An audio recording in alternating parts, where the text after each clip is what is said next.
Welcome to Charge Forward Coaching, the podcast for committed athletes who want to achieve more on and off the field. Hosted by James Blasco, certified mental toughness and resilience coach.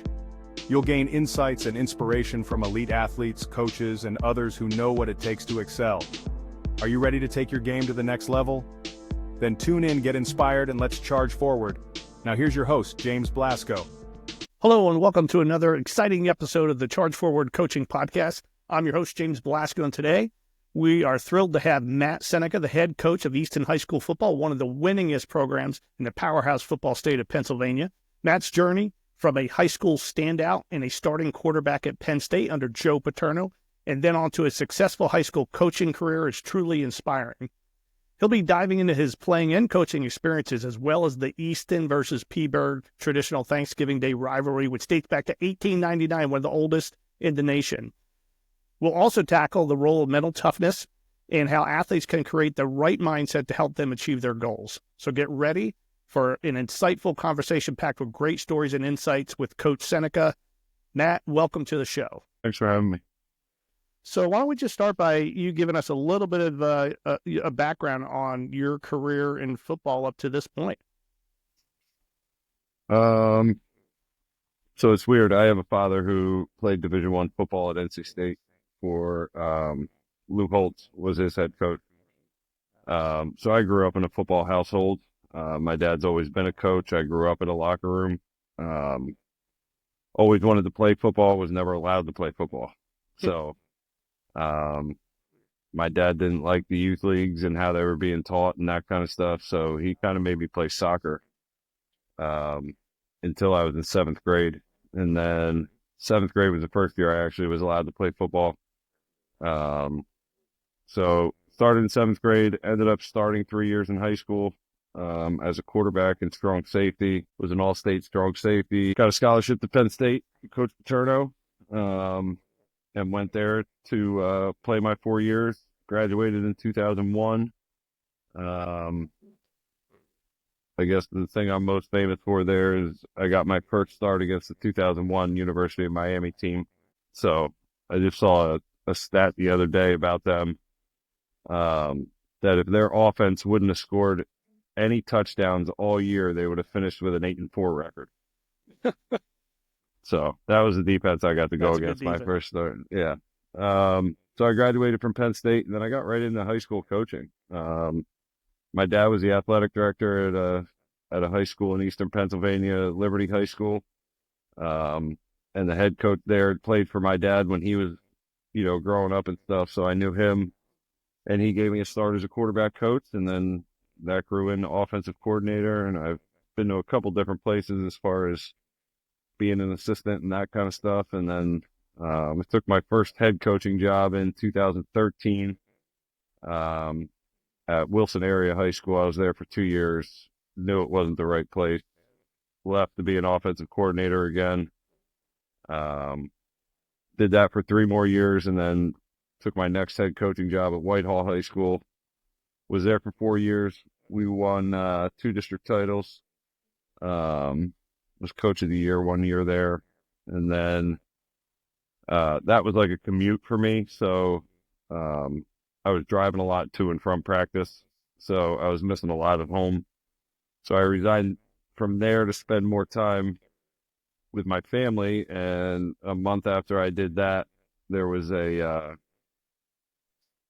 opening at Easton High School, which is 2 minutes from my house. And if you're from Eastern Pennsylvania, you're from the Lehigh Valley where I live, Easton football speaks for itself and the tradition and the history that it has there. I think they've only had 6 coaches in their entire being in existence. So it's a pretty special place to be. I knew that growing up in the area. And I kind of always said that if I ever got the opportunity, I would apply for it. And being as it's not a job that opens very often, I had to have a serious conversation with my wife, and being this close to home and my kid going to school in the district and everything, and, was a big factor. So, put my name in, and here I am. Yeah, I know the folks in Easton, myself included, are glad that you got that role. Congratulations. So was coaching in the back of your mind while you were a player, or is it something that just grew upon you? Maybe somebody influenced you to get into coaching? Oh, I mean, I had a lot of influences. I mean, like I said, I start with my dad, just being around him as a coach and him coaching me and, all that kind of stuff. And I've kind of always wanted to get into sports in some way, whether it was, being a professional player or whether it was just coaching. I can't see myself not being involved with the game. I think it would drive me nuts. Like, I don't know what I'd do on a Friday night, in the fall. So, and I think my wife understands that too. But, besides my dad, my high school coach, Jim Morgans, at Allentown Central Catholic, was a huge influence on me in the way he treated his players and he treated us and how he coached us and things like that. So those are probably the two biggest influences. And then the guys I got to coach with, Tim Monsman, Jeff Puxton, Harold Fairclaw, guys like that I got a chance to learn from and learn how to be a head coach and, do some things different and be able to take those things with me. It's probably the biggest thing. So I know a lot of us, myself included, would love and often fantasize about being a quarterback at Penn State and having that opportunity. What was that experience like? I mean, that's one of the top schools in all of college football. You had playing for one of the greatest coaches of all time. How was that experience? What did you learn from that? I learned how to deal with adversity. It is, I hear that from a lot of people, like, man, it must have been cool. It must have been awesome. And there's no denying that it is. I mean, you run out in front of 110,000 people and, get to experience that kind of thing. And, the perks of just being a Penn State football player. You can't deny those things. And I did love my time at Penn State. My career was just very up and down. From the aspect of having success or whatever it might have been. So that was tough for me to deal with. It was tough for me to deal with criticism for the first time, pretty much in my athletic career. But I learned a lot of life lessons. I learned a lot of things that made me a better person, made me kind of who I am today, kind of how I think today. So, I definitely don't regret my time there. It wasn't the easiest 4 years of my life, but I also wouldn't change any of it either. Yeah, it seems like nowadays, especially college football, has changed so dramatically in so many different ways. But I also look at high school football. From the time I played, I don't want to date myself here. We didn't quite have leather helmets, but it was pretty darn close. How different is it from like what you recall playing? You've been coached for many, many years. How different is it? How different are the athletes that you're coaching? Yeah, I mean, athletes are athletes, I think, but I think the thing that's really changed the most is how year-round you have to be with your program. Like, we played our Thanksgiving Day on November 28th, and I give the kids off in December, and then we're right back at it the beginning of January, in the weight room and doing all that stuff, and it's all the way through till we start in August. And I think that's the biggest thing that's changed is the commitment level that's needed to be successful today, especially with, college recruiting in the way it is now and how good you have to be to actually get a look from a college over a transfer portal kid and somebody that's already proven themselves at the college level. And, that's another deck that kids these days are up against that I never had to worry about.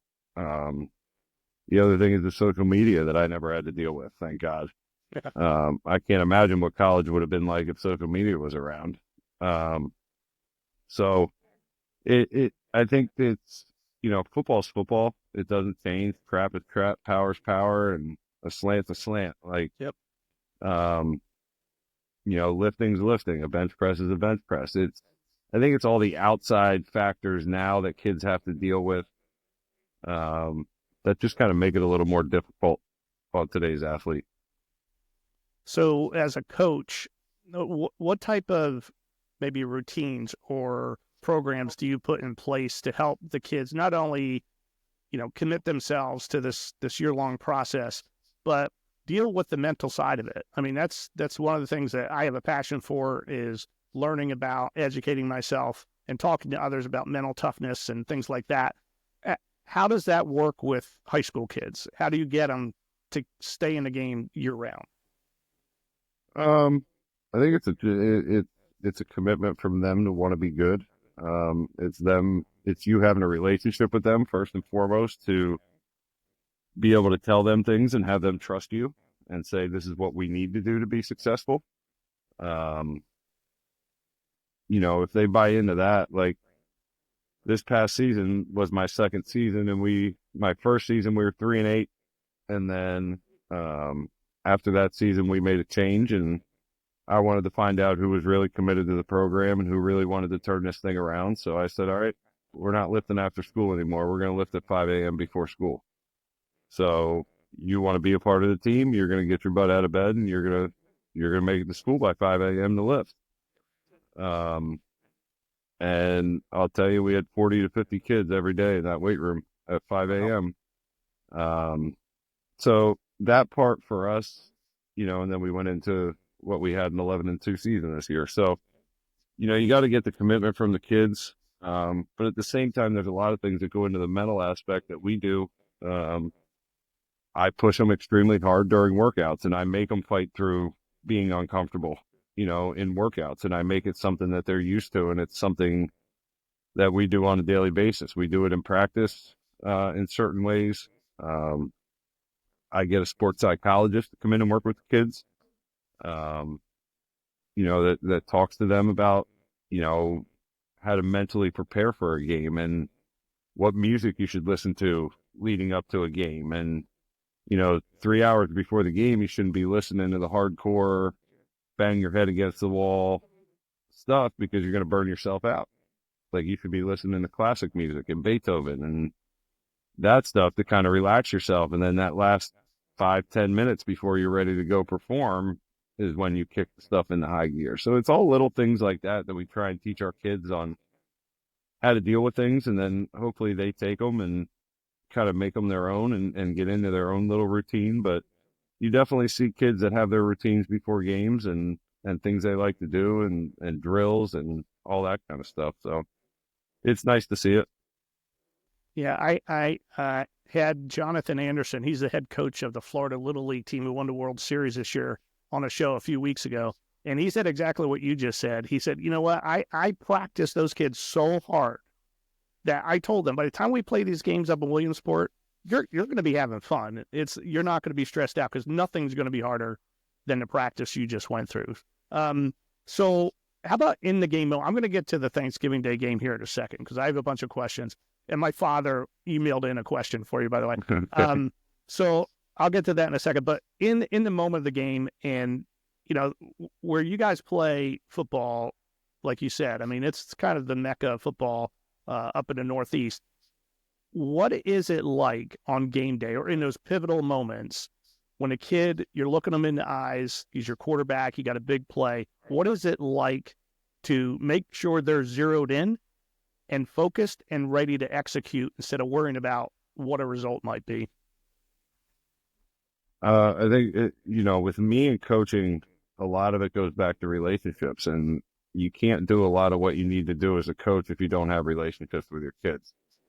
So in the off season, we do a lot as a staff, just outside of football, just not even to get guys around football. It's just to get them around each other. We go and we take them paintballing, and we do all this other stuff outside of football, just hanging out. Guys come over to my house on Sunday for dinners, and we don't really talk about football. We just talk. So when you have those relationships and it gets to a pressure situation, it's very easy for me to pull my quarterback aside and say, listen, just take a deep breath. Like, you know what you're doing. We've practiced this 1,000 times. I've put you in this situation 1,000 times. Just go out and have fun.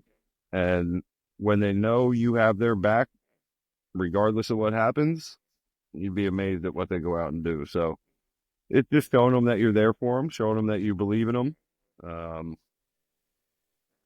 no matter what happens. You know what I mean? I don't put a stress on it and say, you have to go out and complete this 3rd and 15 or we're going to do, it's none of that. Like, hey, go out, make your reads. Nothing's there. Go make a play, kid. Like, do what you've been doing all year. So I think it's big when kids understand that they have, you have their back and they have your confidence to go just play freely. So we try and do that as much as possible with our kids. So from putting a coaching staff together standpoint, what do you look for in your coaches? Good teachers. First and foremost, you got to be able to teach, whether you're a teacher in the classroom or not. That doesn't matter. But you got to be able to teach the game. You got to be able to build relationships with kids. If you're not going to build relationships, you're not going to be on my staff. So, if getting to know a kid outside of football and what he likes to do outside of football isn't your thing and you're only about X's and O's, then I really don't want you on my staff. I want guys that'll go the extra mile and pick a kid up or give a kid money for food when he needs it.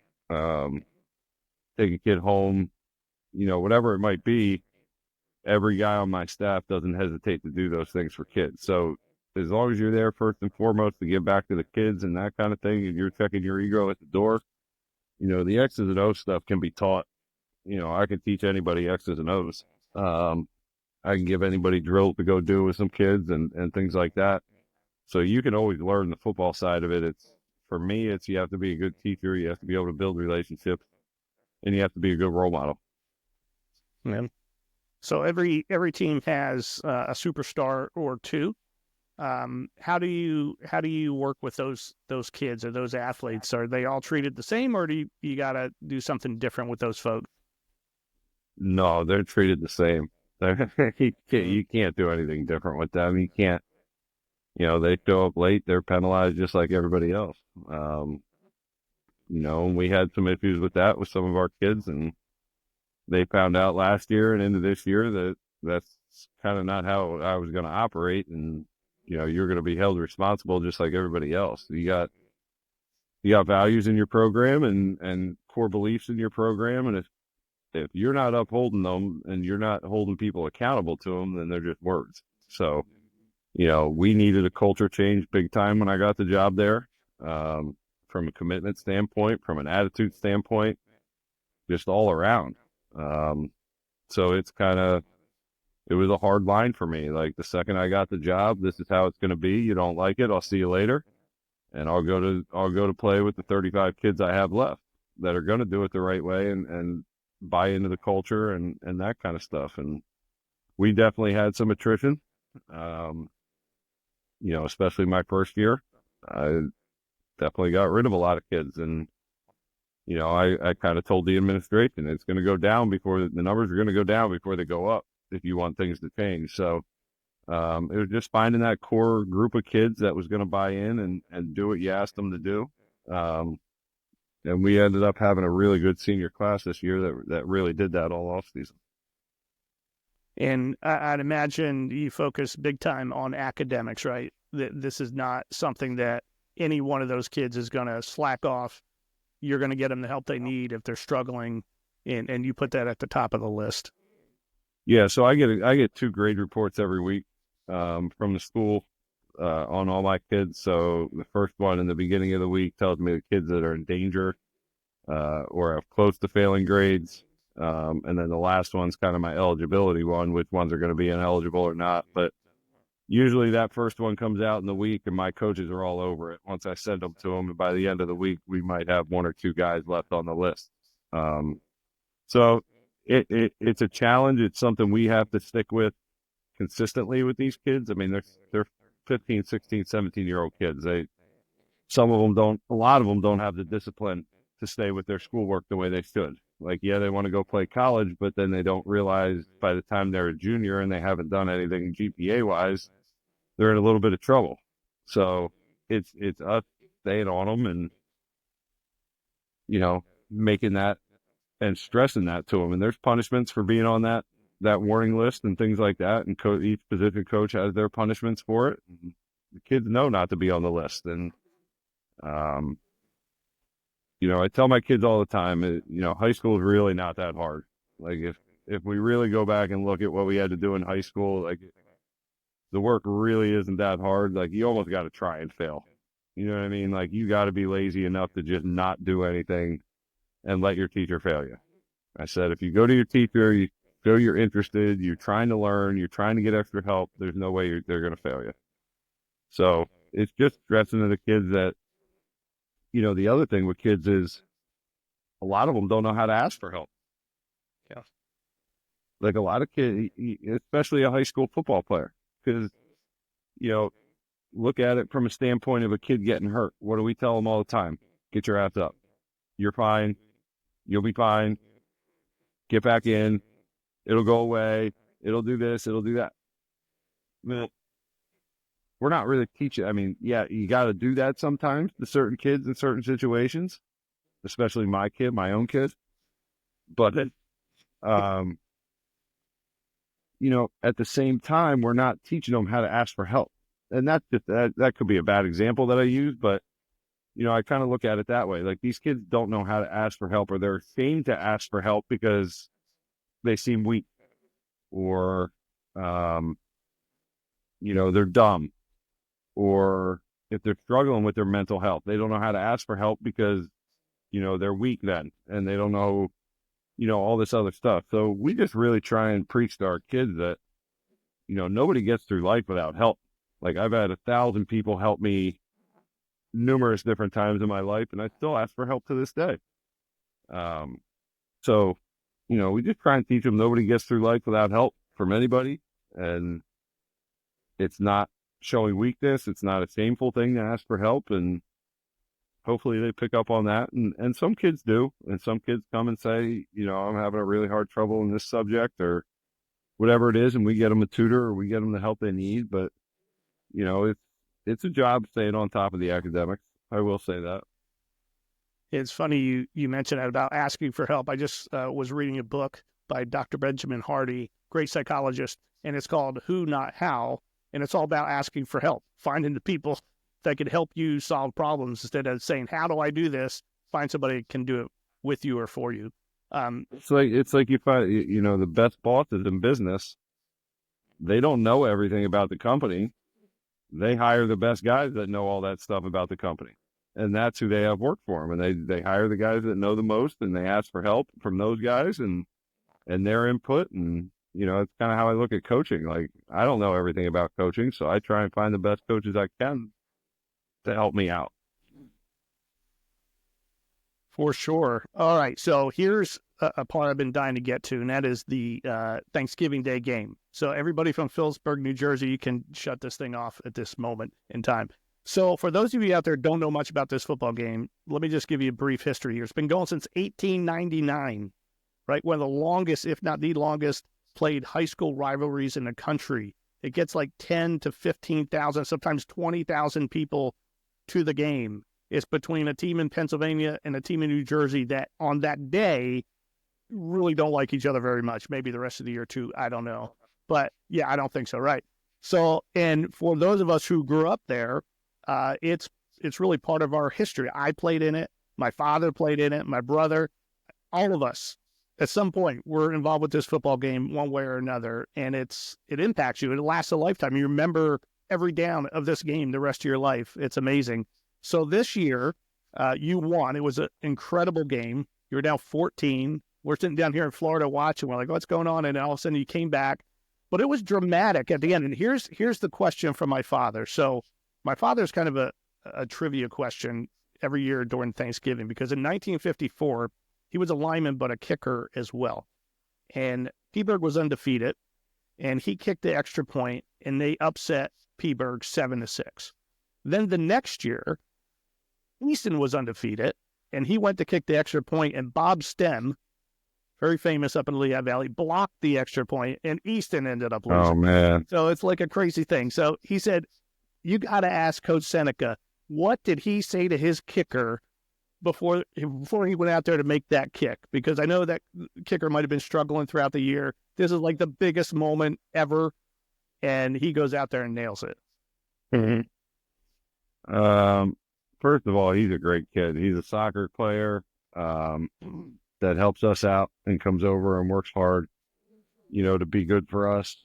And extra point wise, he's phenomenal. Like he really, I think he might have missed 3, and I don't even know if all those were his fault. But the field goals, for some reason, like, I don't know if he just got in his own head or he thought he had to kick it harder or whatever it is, but it wasn't happening for him with the field goals. We were 0 for 3 in the season leading into that game. And then at the end of the first half, we drove down and he had a short tip shot, almost the exact same kick he hit to win it. And he put it off the left upright and it didn't go in. So now we're 0 for 4 on the year. It was actually pretty easy what I said to him. We got the ball second in overtime, so we held them from scoring. They missed the field goal. So all we had to do was get 8 points. Where it didn't matter, you know what I mean? It didn't matter Right. how we got 8 points. We just needed 1. So it came down to 4th down. Ball was on like the 2 or 3 yard line. So it's basically an extra point. It was just off the hash for him. So I knew we were going to kick the field goal. I called him aside. I said, all right, listen, here's the deal. They have 1 timeout. So they're going to let you walk out there. They're going to let you get all set up.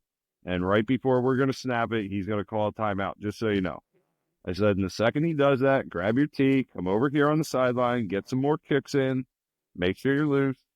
And I said, and then the bottom line is this, kid. We don't lose this game on this kick. You miss it, we keep playing. So it doesn't really matter to me. I said, we're going to beat them no matter what in overtime. So you want to be a hero, go make the kick. If not, we'll win it later for you. So, so we went out. They called the timeout, just like he said. He ran over, got some kicks in. I didn't say another word to him then. I kind of walked to the other end of the field. I'd be by myself for that one. And yeah, man, he nailed it right through the middle. It was awesome. And I try to explain people what that game is like. One year, I invited a lot of coworkers, friends, people from the neighborhood on Thanksgiving morning to come. It was on ESPN that year, and I invited them over. And they're like, "What? You want us to come to your house 10:30 on Thanksgiving to watch a high school football game between 2 schools? We don't even know." I'm like, "Yeah, you don't get it. You're going to watch this thing. It's going to blow your mind." And it did. It was a great game, and it was a great atmosphere. But it's a tremendous thing, and what an honor to be able to coach and win the game. So congratulations there. Just to wrap things up, just a couple more questions. What advice would you give to a young student athlete who is aspiring to go play, big time football like you did, and maybe have a career beyond that? What should they be doing right now? Play multiple sports. Yeah. I mean, it's the first thing I can tell you. I don't know why these parents keep having their kids specialize at 10, 11, 12 and are just playing one sport. Like, I think the best thing my dad ever did for me was make me play soccer. My hand-eye coordination and all that kind of stuff and my footwork and, that all got better playing soccer and playing a different sport. So, I was a 1,000-point scorer in basketball. It's different movements for your body. Not just the agility part of it, but the strength part of it. You're using different muscles in different ways, and they strengthen them more than just your average lifts do. So that's the first thing I'd say is play multiple sports and be as involved in as many as you can. Lacrosse is a great sport. Basketball, wrestling's phenomenal. You know what I mean? For that mental toughness and that, fighting through adversity type thing. And then the next thing is your academics. That was one thing my dad was really hard on me for was my academics. And he said, you can get an A, you can get a B. He goes, anything else than that, you lose sports. And I'm going to take them away from you. So, I did whatever I had to do to make sure I had an A and a B. I never got a C my entire life. So that's how important sports were to me, though. I'm kind of the same way with my kid. He has the same rule, A's and B's. Like, it's not that hard. Pay attention in class, do your work, study for a test, and you're going to be fine. And again, ask for help if you need it. And then the third thing, you get to workouts, and it's don't ever be satisfied. There's how many kids out in the United States, and there's 85 scholarships on a team in football. even less on basketball, even less in every other sport. So what are you going to do to make yourself stand out from them that day? What are you going to do that's going to take you that extra step? Are you going to do the extra 2 reps? Or are you going to cut it short by 1? You know what I mean? Are you going to cut the line short, or are you going to hit the line? You know, those are all little things we stress to our team. I'll repeat conditioning 1,000 times until they do it right, and to the expectation that I want it done. And we're going and everybody's touching the line and all doing all that stuff. So it's really being self-disciplined enough to eat right, to train right, to do the little extra things, to say no to a party because you have to get up early in the morning and train, and you would rather get a good night's sleep. You know, it's some of that stuff tough. Like, you're going to miss stuff. I don't know how many things I missed to go to a camp or go out to California to work with somebody to throw, or, you know, you miss some things, but you're going to have to be okay with it if that's what you really want. So, and then the last thing is, man, if you're not having fun, I don't know why you're doing it. I really don't know why you're doing it.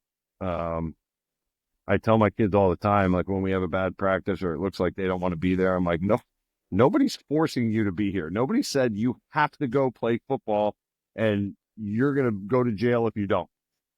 Like, nobody's forcing you to be here. This is not a game where that if you don't love it and you're not having fun, this is not a game to be around. Like, there's way too much work that goes into it to get success out of it, that if you're not loving it and you're not having fun, like, find something else, man. And that's true with any sport. Like, if you show up to the gym to shoot 100 shots and you're like, man, this is torture. Or if you're like, no, I just shot my 100, I'm good, let me shoot another 50. You know what I mean? That's the mentality you need. But if you're struggling to get through it, like, maybe you just need to rethink things. I mean, I'm just being honest here. Like, yeah. And I say the same thing to my kid. Like, you don't want to go to workouts and you don't want to be good. Like, I don't know what you want me to tell you. Like, success is hard work. You know what I mean? So there's no shortcut to it. There's never been a shortcut to it. There's not going to be a shortcut to it. You know what I mean? Success is hard work. So you just got to be ready to handle that. Yeah, you're spot on. If nobody believes you, they should read Tim Grover's book, The Trainer for Michael Jordan and Kobe Bryant. Yep. Those things will blow your mind, the commitment they had and the work ethic they had. Yeah. You look at the stories about Jordan, and he kept losing to the Pistons and the bad boys and all that stuff. And then he finally said, I'm getting beat up too much. I need to lift. So he went in the off season and he put on, what they say, like 20 or 25 pounds of muscle just to be able to handle that stuff. So, you know, to be able to do that in one off season is not easy. Like, you got to go in determined. And I mean, you talk about Kobe, you talk about Michael, like those mindsets are different. Like, that's a different breed right there. Like, if you can emulate some of that, you know, I think you'd be pretty damn good. If you can do what they do and have the mentality that they have, like Kobe was a straight killer. Kobe, I mean, he was a stone cold killer. And the same thing with Jordan at the end of the game. Like, you didn't want the ball in his hands at the end of the game. Like, you knew he was going to take over. So that mentality is a different mentality right there. Yeah, absolutely. I reread the book several times trying to keep up, understanding it all. It's unbelievable. All right. Well, the last thing I got for you is what does your future look like? I know you're focused on Easton football and winning championships. So what are you going to do the next few months to do that? Well, get through the holidays with my family and enjoy those first and foremost, and then, like I said, back in the weight room starting the beginning of January. So it'll be a stretch. We'll be back in at 5 a.m. probably again, and some early cold mornings with the kids, and then in the spring ball and our 7-on-7 tour in the summer, and then right back at it in August, more Friday nights. Well, we're looking forward to seeing a lot more Easton football, a lot more wins, and we really appreciate your time, Matt, and your insight that you provided. Hey, make sure you check out chargeforwardcoaching.com. There's a lot more episodes, a lot more good information, a lot more on mental toughness that you can learn. And just remember to keep charging forward.